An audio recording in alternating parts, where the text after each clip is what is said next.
Bonjour. Alors toujours, nous allons continuer notre intervention concernant les poissons. Alors on a vu dans la première émission donc, les critères de fraîcheur de poisson. Dans cette émission, nous allons parler du poisson, les catégories et les formes de poissons que vous pouvez trouver sur le marché. Déjà, il va falloir distinguer entre les poissons ronds, qui ont une forme ronde. Généralement, ces poissons-là nous procurent 2 filets. On peut obtenir 2 filets de ce poisson qui sont ronds. Et il y a les poissons plats. Les poissons plats, alors là, on va obtenir 4 filets, c'est-à-dire 2 filets de chaque face. Exemple de poisson plat, par exemple, c'est la sole turbo. Donc, vous pouvez lever, donc il y a 4 filets parce que ce sont des poissons plats. Et les poissons ronds, par exemple, là où il y a 2 filets, par exemple le merlan. Merlan, c'est un poisson rond. Quand vous le découpez, vous allez obtenir uniquement 2 filets. Déjà, c'est la première classification des poissons, faire une différence entre les poissons ronds et les poissons plats.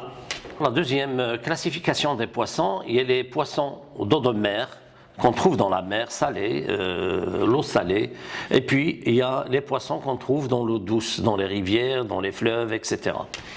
Alors déjà la différence entre les deux, c'est en termes de goût. Alors le poisson d'eau de mer généralement contiennent une partie de sel beaucoup plus importante. En termes de goût, ils ont un goût un peu plus prononcé, plus fort.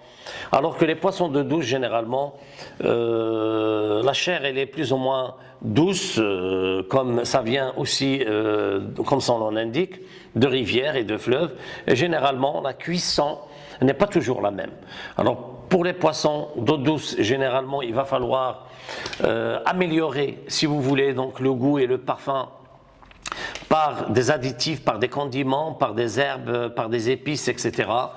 L'eau de mer, bon, la même chose aussi, mais une quantité un peu moindre par rapport aux poissons d'eau douce. Je vais citer quand même quelques poissons que vous connaissez, les surgeons, la truite, le saumon, l'anguille. Donc ça c'est parti par exemple des poissons d'eau de fleuve, d'eau douce que vous pouvez trouver. Et, les poissons d'eau de mer, sardines, les sols, merlan, le rouget. Alors pour le poisson, donc vous pouvez le trouver sur le commerce entier, donc il est commercialisé soit entier, soit en filet. Alors le filet, il n'y a pas d'os, il n'y a pas d'arête de poisson dedans, c'est juste le filet de poisson qui est commercialisé, ou alors en darne. Alors les darnes de poisson, c'est coupé dans le sens bien sûr de la largeur avec l'arête au milieu. Donc vous trouvez les arêtes de poisson à l'intérieur. C'est les 3 catégories de poissons que vous pouvez trouver sur le marché, soit filet, soit en darne, soit entier. La conservation du poisson, l'idéal c'est de le conserver entre des températures comprises entre 0 et 2 degrés Celsius. Là je parle bien sûr du poisson frais. Et généralement jusqu'à 48 heures maximum dans des sur de la glace pilée. Mieux donc travailler le poisson directement, ne pas trop le laisser, parce que si vous laissez le poisson trop, vous serez obligé de le mettre sur glaçant, et ce contact-là va nuire quand même plus ou moins à la qualité du poisson. Donc, alors le poisson, il est conservé sous différentes sortes, comme je viens de dire. Alors soit la réfrigération, comprise entre 0 et 2 degrés Celsius, soit la congélation.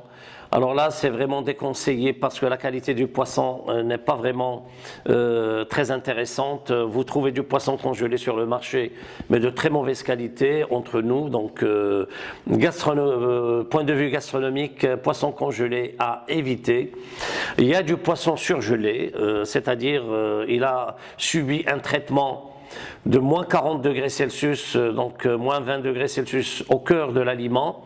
Ce sont les produits surgelés de qualité.